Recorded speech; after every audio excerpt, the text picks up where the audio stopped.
एक सदस्य ने कह दिया माइनॉरिटी इस कानून को स्वीकार नहीं करेगी। क्या धमकाना चाहते हो भाई? संसद का कानून है, सबको स्वीकार करना पड़ेगा। स्वीकार नहीं करेंगे मतलब क्या है? कैसे बोल सकते हैं कोई हम कानून को स्वीकार नहीं करेंगे? मान्यवर तमिलनाडु के 1500 साल पुराने तिरुचेंदुरई मंदिर की 400 एकड़ भूमि को वक्फ की संपत्ति घोषित कर दान उस चीज का ही कर्ज किया जा सकता है जो हमारा है। सरकारी संपत्ति का दान मैं नहीं कर सकता मान्यवर किसी और की संपत्ति का दान मैं नहीं कर सकता। दान उसी चीज का किया जाता है जो हमारा है। मान्यवर इसी विषय पर ये सारा जो बहस चल रहा है वक्त में कोई गैर इस्लामिक सदस्य आएगा ही नहीं। ये पूरा झगड़ा जो चल रहा है, आपने नॉन हिंदू को रख दिया और नॉन मुस्लिम को रख दिया, गैर मुस्लिम को रखा। वो झगड़ा वक्फ में दखल करने का है।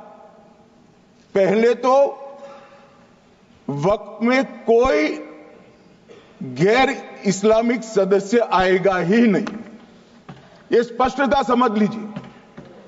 ना मुतवल्ली गैर इस्लामिक होगा, ना वाकिफ गैर इस्लामिक होगा। मान्यवर वहां कोई प्रोविजन नहीं है। जो धार्मिक संस्थाओं का संचालन करते हैं उसमें कोई गैर मुस्लिम व्यक्ति रखने का प्रावधान किया भी नहीं है, हम करना भी नहीं चाहते हैं मान्यवर। इसलिए जो बड़े बड़े भाषण करते हैं कि समानता का अधिकार चला गया, दो धर्मों के बीच में समानता नहीं रही, मुसलमानों के धार्मिक अधिकारों के बीच में दखल खड़ी हो जाएगी, कुछ नहीं होने वाला मान्यवर। इस दृष्टि से देखें तो 1995 तक वक्फ की काउंसिल और वक्फ बोर्ड था ही नहीं, वो तो 95 से आया। और मान्यवर ये जो भ्रम खड़ा किया जाता है कि ये एक मुस्लिम भाइयों के धार्मिक क्रियाकलापों के अंदर, उनके दान की हुई संपत्ति के अंदर दखल करने का है, ये बहुत बड़ी भ्रांति फैलाकर माइनॉरिटी को डराकर अपनी वोट बैंक खड़ी करने के लिए किया जा रहा है मान्यवर। कहां पर गैर मुस्लिम सदस्य रखे जाएंगे? परिषद में और वक्फ बोर्ड में। उसका काम क्या है? उनका काम धार्मिक क्रियाकलापों को कुछ चलाने का नहीं है।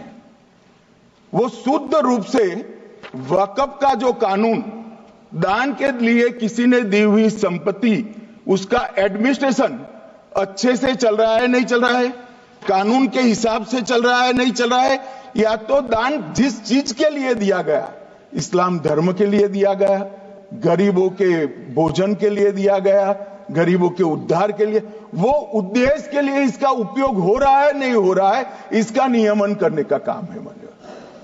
अब मैं इसको मान्यवर बाकी सारे धर्मों के साथ कंपैरिजन करते हैं और कहते हैं दखल किया है। मैं उसको स्पष्ट करना चाहता हूं। मान्यवर वक्फ जो है वो हमारे यहां ट्रस्ट एक्ट है, इसमें ट्रस्ट है। तो ट्रस्ट के अंदर जो ट्रस्ट को बनाते हैं वो ट्रस्टी होते हैं और एक मैनेजिंग ट्रस्टी होते हैं। वक्फ में वाकिफ होता है, वक्फ होता है और मुतवल्ली होता है। ये सारे इस्लाम के अनुयायी हैं। अरे भाई आप कह रहे हो, हम तो कह रहे हैं क्योंकि इसका वक्फ शब्द ही इस्लाम से आया है, इसलिए हम कह रहे हैं कि वक्फ वो ही कर सकता है जो इस्लाम का अनुयायी हो। अब आप उसका विरोध कर रहे हो तो आप तो वक्फ में भी नॉन इस्लामिक आदमी चाहते हो। मान्यवर क्या कह रहे हैं? हम इसलिए कह रहे हैं कि वक्फ वो ही कर सकता है जो प्रैक्टिसिंग इस्लाम को प्रैक्टिस करता होगा, क्योंकि मान्यवर इसकी उत्पत्ति ही इस्लाम के सिद्धांतों से हुई। अब मान्यवर वक्फ धार्मिक हुआ, वक्फ बोर्ड नहीं हुआ, वक्फ परिषद भी नहीं हुई। अरे सुनो भाई, मान्यवर ट्रस्ट के अंदर ट्रस्टी जो होते हैं, जो चर्च होगा तो क्रिश्चियन होंगे, पारसी भी होंगे, पारसी के लिए वो ट्रस्ट होगा, तो हिंदू होगा तो वो हिंदू के लिए। अब चैरिटी कमिश्नर हम कहेंगे कि भाई मुस्लिम क्यों आया? मुझे बताओ, चैरिटी कमिश्नर एक्ट में मुसलमान चैरिटी कमिश्नर बन सकता है या नहीं बन सकता है? उसको ट्रस्ट नहीं चलाना है, उसको चैरिटी के कानून के हिसाब से वो ट्रस्ट चले, उसकी देखरेख करनी है। ये धार्मिक नहीं है, ये धर्म का काम नहीं है मान्यवर, ये एडमिनिस्ट्रेटिव वर्क है। और इसलिए तो फिर चैरिटी कमिश्नर हिंदू होगा तो वो क्रिश्चियनों के ट्रस्ट का कैसे देखरेख करेगा? चैरिटी कमिश्नर क्रिश्चियन होगा तो जैनियों के और हिंदुओं के ट्रस्ट का कैसे देखरेख करेगा? अब बताओ कि सारे ट्रस्ट के चैरिटी कमिश्नर अलग अलग बन, देश तोड़ दोगे आप लोग, तोड़ दोगे। हमने साहब, मैं अभी भी आपके माध्यम से, इस सदन के माध्यम से देश भर के मुसलमान भाइयों बहनों को कहना चाहता हूं, आपके वक्फ में एक भी नॉन मुस्लिम नहीं आएगा। ये एक्ट में ऐसा कोई प्रावधान नहीं। मगर जो वक्फ बोर्ड है और वक्फ परिषद है, उसका काम क्या है? वक्फ की संपत्तियां मान्यवर बेच खाने वाले लोगों को पकड़कर इसके बाहर निकालने का। वक्फ के नाम पर औने पौने दाम में संपत्तियों को 100 साल तक किराए पे देने वाले लोगों को पकड़ना है। वक्फ का जो पैसा होता है, इनकम जो गिरती जा रही है, जिसके माध्यम से माइनॉरिटी का विकास करना है, माइनॉरिटी को आगे बढ़ाना है, इस्लाम धर्म की सारी धार्मिक संस्थाओं को पुख्ता करना है। ये पैसा जो चोरी होता है ना, उसको पकड़ने का काम वक्फ बोर्ड, वक्फ परिषद करे। और मान्यवर वो चाहते हैं कि इनके राज में जो मिलीभगत चली वो चलती रहे, ये नहीं चलेगी, ये नहीं चलेगी। और मान्यवर मैं आज आपको बताना चाहता हूं क्या स्थिति हुई है। मान्यवर सबने कहा, रिपीटेशन भी होगा, परंतु मैं कहना चाहता हूं मान्यवर कि वक्फ के 2013 में जो अमेंडमेंट्स आए, अब बिल किरण भाई का है, मगर मैं कह सकता हूं कि वक्फ का 2013 का अमेंडमेंट न किया होता तो ये बिल लाने की शायद जरूरत न पड़ती। सब कुछ अच्छा चलता था, 14 में चुनाव आने वाला था, 13 में रातों रात तुष्टीकरण करने के लिए वक्फ कानून को एक्सट्रीम बना दिया गया। और मान्यवर इसके कारण क्या हुआ?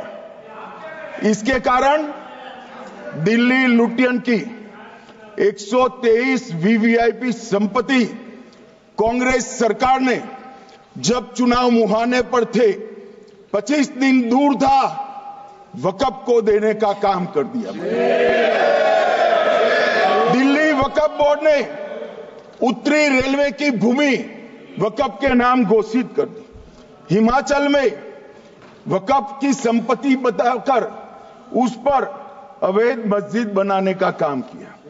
250 हेक्टेयर क्षेत्रफल वाले 12 गांव पर वक्फ का स्वामित्व हो गया तब तमिलनाडु में। और मान्यवर तमिलनाडु के 1500 साल पुराने तिरुचेंदुरई मंदिर की 400 एकड़ भूमि को वक्फ की संपत्ति घोषित कर। ये जब मंदिर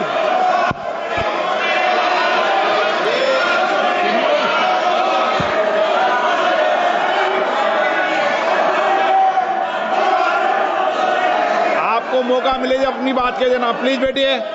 मान्यवर कर्नाटक की, आपको मौका मिले जब अपनी बात कह देना, आप भी बहुत मिसलीड करते हैं। बैठिए गृह मंत्री जी। मान्यवर कर्नाटक की मणिपट्टी समिति का रिपोर्ट में पढ़ रहा हूं इसमें मेरा कुछ नहीं है, खड़े मत हो जाना। ये मणिपट्टी समिति का रिपोर्ट है। 29,000 एकड़ भूमि वक्फ की बिजनेस के उपयोग के लिए किराए पर दे दी। मान्यवर, 2001 से 12 के बीच 2 लाख करोड़ की वक्फ की संपत्ति निजी संस्थानों को हस्तांतरित कर दी 100 साल की लीज पर। मान्यवर, बेंगलुरु में उच्च न्यायालय में बीच में पड़ना पड़ा। 602 एकड़ भूमि को जब्त करने से रोकना पड़ा। विजयपुर कर्नाटक के होनवाड़ गांव की 1500 एकड़ भूमि पर दावा कर उसको विवाद में डाला और 500 करोड़ की संपत्ति जिस भूमि का मूल्य है वहां 5 स्टार होटल को महीने 12,000 रुपए के किराए से दे दी। अब मान्यवर ये कहते हैं कि इसका हिसाब किताब न करो, इसकी देखरेख न करो। भाई ये पैसा जो है देश के गरीब मुसलमान का है, ये गन्ना सोटों की चोरी के लिए नहीं, ये इसको रोकने के लिए। और इनके जो ठेकेदार बैठे हैं मान्यवर, ये यहां गरज गरज कर बोलते हैं, खुद तो समझे बगैर बोलते हैं, कुछ समझ कर बोलते हैं। उनको लगता है कि इससे हम जीत जाएंगे। मान्यवर, कर्नाटक में दत्तापीठ के मंदिर पर क्लेम किया। तालीपरंबा 75 साल पुराने एक दावे के आधार पर 600 एकड़ जमीन का दावा किया और ईसाई समुदाय की भी ढेर सारी जमीनों पर कब्जा कर लिया गया। मान्यवर, आज देश के कई गणमान्य चर्च और चर्च के समूह वक्फ बिल का समर्थन कर रहे हैं। उनको लगता है कि इसका विरोध कर हम मुस्लिम भाइयों की सिंपैथी जीतकर अपनी वोट बैंक पक्का करेंगे। उसमें कोई फायदा नहीं होगा अखिलेश, इसलिए कि 4 साल में मुस्लिम भाइयों को मालूम पड़ जाएगा कि कानून तो उनके फायदे में है। और इसके साथ ये दक्षिण के सारे जो सांसद बोल रहे हैं, अपनी अपनी कॉन्स्टिट्यूएंसी में सारे चर्च को मान्यवर नाराज कर रहे हैं, उनको पता नहीं, सारे चर्च को नाराज कर रहे हैं। सारे चर्च ने रिजोल्व किया है कि हम खिलाफ इसका हम समर्थन करते हैं। मान्यवर, तेलंगाना में 66,000 करोड़ की 1700 एकड़ जमीन पर दावा कर दिया। असम में मोरीगांव जिले की 134 एकड़ भूमि पर दावा हुआ। बिहार का मैं लालू जी के कोर्ट के साथ बाद में बताता हूं। गुरुद्वारा से संबंधित हरियाणा की 14 मरला भूमि को वक्फ को सौंप दिया। और मान्यवर, प्रयागराज में चंद्रशेखर आजाद पार्क को भी वक्फ घोषित किया। और मान्यवर, महाराष्ट्र के वडानगे गांव में महादेव की मंदिर पर दावा किया और बीड में कंकलेश्वर मंदिर की 12 एकड़ जमीन वक्फ बोर्ड ने जबरन ले ली।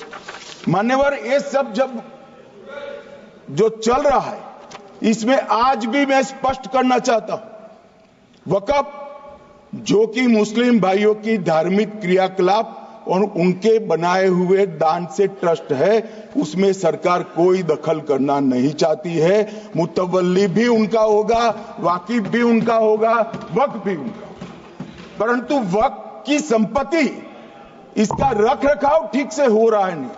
वक्फ का संचालन कानून के हिसाब से हो रहा है, निजी उपयोग के हिसाब से। सैकड़ों साल पहले किसी बादशाह ने दान किया, हमारी भाषा में कहो तो धर्मादा किया। अब इसकी संपत्ति को आप 12,000 रुपये में 5 सितारा होटल बनाने के लिए दे देते हो, ये उचित है क्या?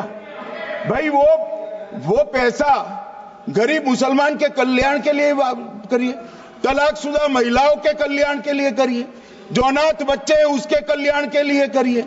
मानिए, और ये करने की जगह बेरोजगार मुसलमान युवाओं के लिए स्किलिंग का काम करिए। लाखों करोड़ों रुपए की भूमि मान्यवर और इनकम 126 करोड़ रुपया। रेलवे की जितनी जमीन है, जिसमें हजारों करोड़ लाखों करोड़ का रेलवे का कारोबार चलता है, इतनी भूमि वक्फ के पास है और इनकम 126 करोड़ रुपए। मान्यवर कहते हैं कि इनकम का क्या उद्देश्य है?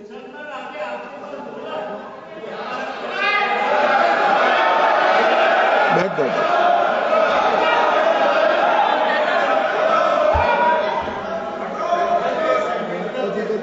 मान्यवर, मैं दादा की टेंशन समझ रहा हूं, ये बंगाल के मुसलमान भी सुन रहे हैं, तो उनको टेंशन होना स्वाभाविक है। मान्यवर, लालू प्रसाद जी, आज आरजेडी के सारे सदस्य बोले, जब 2013 का अमेंडमेंट आया, मैं लालू जी का तो पूरा पढ़ना चाहता हूं, बाकी सदस्यों का सिर्फ टोकन पढ़ूंगा। लालू जी ने क्या कहा? मैडम, सरकार जो यह संशोधन विधेयक पेश किया है, सरकार की पहल का हम स्वागत करते हैं। शाहनवाज हुसैन जी और अन्य माननीय सदस्यों ने अपनी बातों को यहां रखा, मैं उसका समर्थन करता हूं। आप देखिए, सारी जमीनें हड़प ली गई है, चाहे सरकारी हो या गैर सरकारी। वक्फ बोर्ड में जो काम करने वाले लोग हैं, उनके द्वारा सारी प्राइम लैंड को बेच दिया गया है। पटना में ही डाक बंगले की जितनी प्रॉपर्टी थी, सब पर अपार्टमेंट बन गए। इस तरह की काफी लूट खसोट हुई है। हम संशोधन विधेयक तो आपको अंत में लाए हैं, समर्थन करते हैं, लेकिन मैं चाहता हूं कि भविष्य में आप कड़ा कानून लाइए और ये जो चोरी करने वाले लोग हो, उनको जेल की सलाखों के पीछे। अब सब लालू प्रसाद की इच्छा इन्होंने तो पूरी नहीं की, नरेंद्र मोदी जी ने पूरी कर दी। ये लालू जी ने कहा था, एक कड़ा कानून लाइए। मान्यवर शरीफुद्दीन शरीफ, उन्होंने कहा, मंत्री जी समझते हैं कि शायद इससे मुसलमानों का वोट मिल जाएगा, लिहाजा मुसलमान लोगों ने भी खुद ही तबाही मचाई है, इसलिए मैं गुजारिश करूंगा कि इसके लिए आप सख्त कानून बनाइए, उनके हाथों में हथकड़ियां पहनाइए और जो उनके कब्जे किए हैं, वो जमीनों बेचकर गरीब और तलाकशुदा मुस्लिम बहनों का कल्याण करिए। ये कह रहे कलेक्टर क्यों रखा है? मुझे एक बात बताओ भाई, जो बता सकते हैं, अगर किसी मंदिर के लिए जमीन खरीदनी है, तो जमीन की मालिकी किसकी है, वो हमारे देश में कौन तय करता है? सबको मालूम है, कलेक्टर करता है सर, रेवेन्यू ऑफिसर वही है। तो अगर वक्फ की भूमि जो वक्फ कर रहा है, उसकी है या नहीं है, इसकी जांच कलेक्टर करे, तो इसमें आपत्ति क्या है? वक्फ तो दान है भाई, और दान अपनी संपत्ति का किया जा सकता है, किसी और की संपत्ति का नहीं किया जा सकता। गांव में कोई बेचारा अमेरिका गया है 4 महीने पढ़ने के लिए, घूमने के लिए, आता है तो कि वक्फ घोषित हो गया। कोई कारोबार करने के लिए दिल्ली आया, आता है तो कि वक्फ घोषित हो गया। अरे ऐसा नहीं होता भाई, कलेक्टर को पूछना पड़ेगा सरकारी संपत्ति है या नहीं है, इसकी जांच करनी चाहिए या नहीं करनी चाहिए। ढेर सारे मंदिर बनते हैं, बने भी है, बनेंगे भी, ढेर सारे चर्च बने हैं, गुरुद्वारे बने हैं, सरकारी संपत्ति पर बन सकते हैं क्या? नहीं बन सकते मान्यवर। जहां वक्फ की घोषणा होती है, वो भूमि सरकारी है या नहीं है, वो सत्यापित करना ही चाहिए, और कलेक्टर के अलावे इसको कोई सत्यापित नहीं। मान्यवर, यहां एक सदस्य ने तो कह दिया, माइनॉरिटी इस कानून को स्वीकार नहीं करेगी। क्या धमकाना चाहते हो भाई? संसद का कानून है, सबको स्वीकार करना पड़ेगा। स्वीकार नहीं करेंगे मतलब क्या है? कैसे बोल सकते हैं कोई हम कानून को स्वीकार नहीं करेंगे? ये कानून भारत सरकार का है, हर एक पर बंधन करता होगा और इसको स्वीकार करना पड़ेगा।